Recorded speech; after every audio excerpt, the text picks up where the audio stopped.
கிழக்கு நியூஸ் நேயர்களுக்கு வணக்கம். நான் பத்ரி சேஷாத்ரி. மே 4 தேர்தல் முடிந்து வாக்குப்பதிவு நடந்த அன்றைக்கு ஒரு மாபெரும் அதிர்ச்சி திமுகவினருக்கு காத்திருந்தது. திமுக தேர்தலில் தோல்வியடைந்தது ஒரு பக்கம் என்றால், இன்னொரு பக்கம் அவர்களுடைய மிக முக்கியமான மிகப்பெரிய அதிர்ச்சி கொளத்தூர் தொகுதியில் திமுகவின் தலைவர் மு.க.ஸ்டாலின் தோற்று போனதுதான். ஒன்றும் அறியப்படாத பாபு என்கிற தாவேக வேட்பாளரிடம் திமுக வேட்பாளரான மு.க.ஸ்டாலின் தோற்று போனார். ஸோ அப்போது இருந்தே அவங்க அதை ஏதாவது ஒரு விதத்தில் அதை ஏதாவது மாற்ற முடியுமா, அந்த தேர்தல் ரிசல்ட்டை கண்டெஸ்ட் பண்ண முடியுமா அப்படிங்கிறது தான் அவங்களுடைய ஒரு எதிர்பார்ப்பாக இருக்கிறது. இப்போ அவங்க ஒரு கம்ப்ளைண்ட் ஒன்று கொடுத்துருக்காங்க. கொளத்தூரில் நடந்தது முறையான தேர்தல் அல்ல, இந்த முறைகேட்டுக்கு யார் காரணம், அதை யார் ஆர்கனைஸ் பண்ணாங்க அப்படிங்கிறதெல்லாம் அடுத்த பக்கம். இப்போ இதற்கு 2 பேர் இதை பற்றி பேசியிருக்காங்க. தினமலரில் ஒரு செய்தி வந்திருக்கிறது. இந்த 2 பேரும் என்ன பேசினாங்க அப்படிங்கிறத மட்டும் நான் உங்கள் முன்னாடி வைக்கிறேன். அதுக்கப்புறமா என்னுடைய கருத்து என்ன அப்படிங்கிறத கொடுக்குறேன். திமுகவுடைய எம்பி வழக்கறிஞர் என்ஆர் இளங்கோ, இவர் தான் பல்வேறு வழக்குகளை திமுகவில் உள்ளிருந்து 2 முக்கியமான வழக்கறிஞர்கள் இருக்காங்க. ஒருவர் பி வில்சன், இன்னொருவர் என்ஆர் இளங்கோ. இதில் என்ஆர் இளங்கோ தான் இந்த விவகாரம் பற்றி கவனிச்சுக்கிறார் போல இருக்குது திமுகவுக்கு. ஸோ அவர் என்ன சொல்கிறாருன்னா சென்னை கொளத்தூர் தொகுதி ஓட்டுப்பதிவு எந்திரத்தில் சீல் இல்லை, முகவரி அட்டை புதிதாக இருக்கிறது என்று திமுக எம்பி என்ஆர் இளங்கோ புகார் தெரிவித்துள்ளார். திமுக தலைவர் ஸ்டாலின் போட்டியிட்டு தோற்ற கொளத்தூர் தொகுதி ஓட்டுப்பதிவு எந்திரங்களை சரிபார்க்கும் பணி நடந்து வருகிறது. அதை பார்வையிட்ட பின் என்ஆர் இளங்கோ பத்திரிகையாளர்களை சந்தித்து இதெல்லாம் சொல்றாரு. கொளத்தூர் தொகுதியில் 14 ஓட்டுச்சாவடிகளில் பயன்படுத்தப்பட்ட ஓட்டுப்பதிவு எந்திரங்கள் முறையாக செயல்படுகின்றனவா என சரிபார்க்கும் பணிகள் நடக்கின்றன. விவி பேட் இது அட்டாச் பண்ணியிருக்கக்கூடிய ஒரு பிரிண்டர். அந்த பிரிண்டரில் நம்ம ஒவ்வொரு தடவை நம்ம வாக்களிக்கும் பொழுதும் எலக்ட்ரானிக் வாக்கு ஒரு பக்கம் பதிவாகிறது.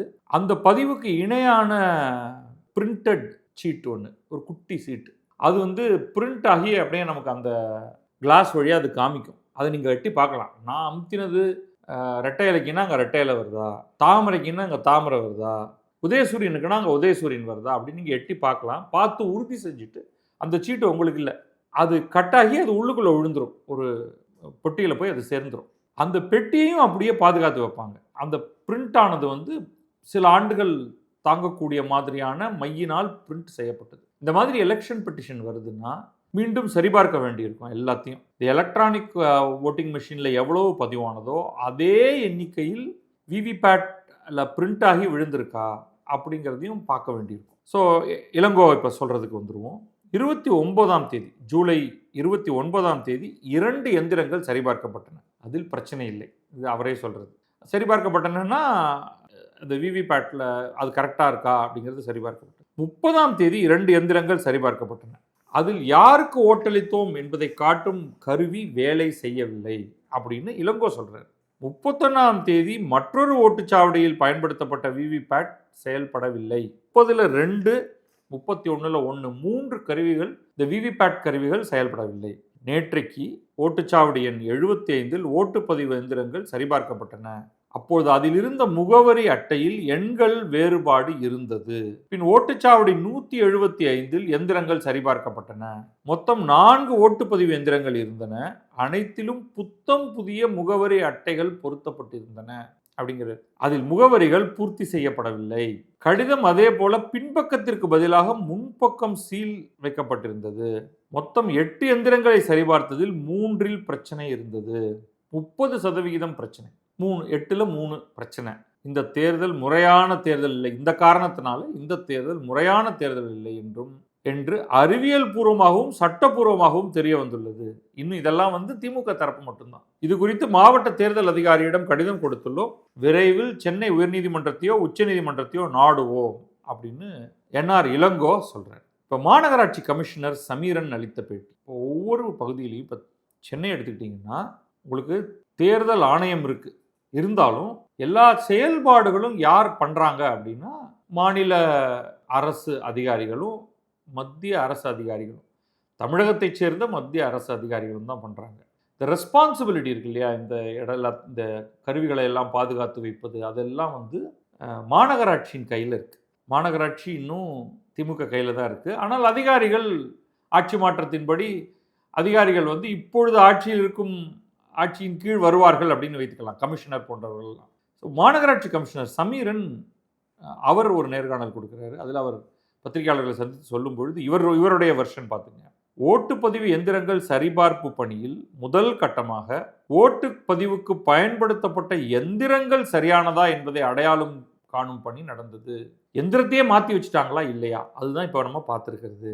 பதிவான ஓட்டு விவரங்கள் சரிபார்க்கப்பட்டு வேட்பாளர் பிரதிநிதிகள் ஒப்புதலோடு அவர்கள் முன்னிலையில் சரியாக உள்ளதாக சான்றளிக்கப்பட்டுள்ளது.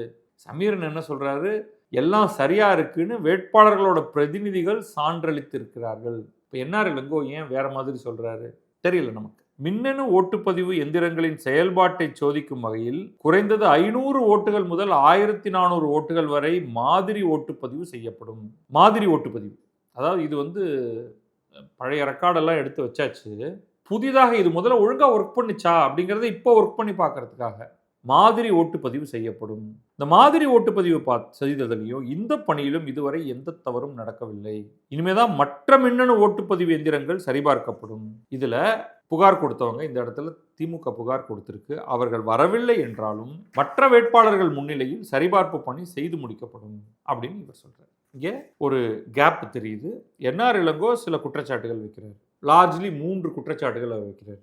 ஒன்று வந்து விவிபேட் மிஷின் வந்து ஒரு 3 விவிபேட் மிஷின் ஒர்க்கே பண்ணலை நாங்கள் பார்த்தப்ப. அதுக்கப்புறம் முகவரி சீட்டு அப்படின்னு அவர் சொல்கிறாரு. எனக்கு அது ரொம்ப கிளியராக எனக்கு புரியல எந்த இடத்துல முகவரி சீட்டு இருக்குன்னு. அது தவறாக இருக்கிறது அல்லது புதிதாக இருக்கிறது அல்லது ஃபில்லப் பண்ணப்படவே இல்லை அப்படிங்கிறார். அதுக்கப்புறம் அதுக்குள்ளே ஒரு ஷீட் ஆஃப் பேப்பர் வைக்கிறாங்க போல இருக்கு. அந்த காகிதங்களுடைய எந்த சைடு சீல் வைக்கணுங்கிறது வந்து மாறி இருக்கு, பின்பக்கத்தில் வைக்கிறதுக்கு பதில் முன்பக்கத்தில் வச்சிருக்கு அப்படிங்கிற மாதிரி சொல்கிறார். இதுதான் அவர் சொல்லக்கூடிய 3 பிரச்சனை. அப்போ இவர் வைக்கக்கூடிய குற்றச்சாட்டு ஏதோ ஒரு இடத்துல ஓட்டிங் மிஷினையே மாற்றி வச்சுருக்காங்க. அதுதான் உள்ளார நீங்கள் தோண்டி பார்த்தீங்கன்னா அதுதான் அவர் சொல்ல வருது. அப்போ இங்கே முறைகேடு நடந்திருக்கிறது.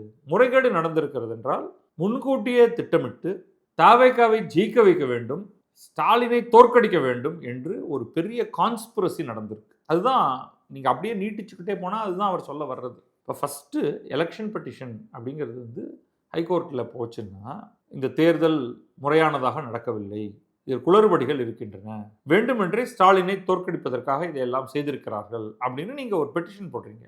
ரீகவுண்ட், ஃபஸ்ட்டு ரீகவுண்ட் பண்ணணும். அந்த ரீகவுண்ட் வந்து தேர்தல் ஆணையத்துடைய உறுப்பினர்கள் தான் அதை பண்ணணும். தேர்தல் ஆணையத்துடைய அதிகாரிகள் அவங்க வந்து ஃபிசிக்கல் ஓட் விவிபேட் ஓட்டும் எலக்ட்ரானிக் ஓட்டும் ஒன்றா இருக்கா அப்படின்னு ஃபஸ்ட்டு பார்க்கணும். ரீகவுண்ட் பண்ணணும். அதுக்கப்புறமா முறைகேடுகள் இருக்கா அப்படின்னு பார்க்கணும். இப்போ ரீகவுண்ட்லேயே பிரச்சனை இருக்குன்னா ப்ராப்ளம்.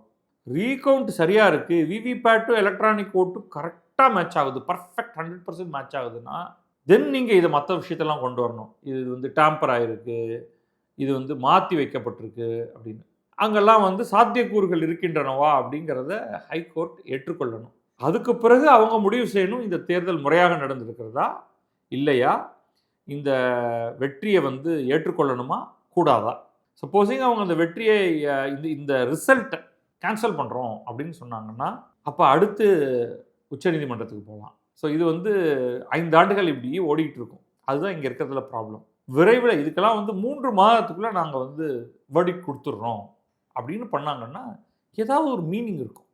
பட் அகெயின் என்னை பொறுத்த வரைக்கும் ஆன் அவைலபிள் எவிடன்ஸ் ஓவரால் இன்றைக்கி எலெக்ஷன் பெட்டிஷன் பார்த்திங்கன்னா முந்தைய தேர்தல்கள் எல்லாம் விட இந்த தேர்தலில் அதிகமாக பதியப்படுகிறது. ஏன்னா பலரால், முக்கியமாக இது வந்து திமுக மட்டுமில்லை அதிமுகவும் பல இடங்களில் போட்டிருக்கு எலெக்ஷன் பெட்டிஷன், அவர்களால் தாவேக வெற்றி பெற்றதை ஜீரணிக்க முடியவில்லை. அதுதான் அவங்களுடைய மிகப்பெரிய சிக்கலாக இருக்கிறது. அப்போ என்னன்னா வந்து தேர்தல் ஆணையத்தை தான் மறைமுகமாக குற்றம் சாட்டுறாங்க. ஏதோ ஒரு விதத்தில் நீங்கள் வந்து இவிஎம்மை டேம்பர் பண்ணுறீங்க அப்படின்னு, விச் இஸ் வெரி சர்ப்ரைசிங். ஏன்னா அதெல்லாம் வந்து சாத்தியமே இல்லை என்று பலமுறை சொல்லியாச்சு.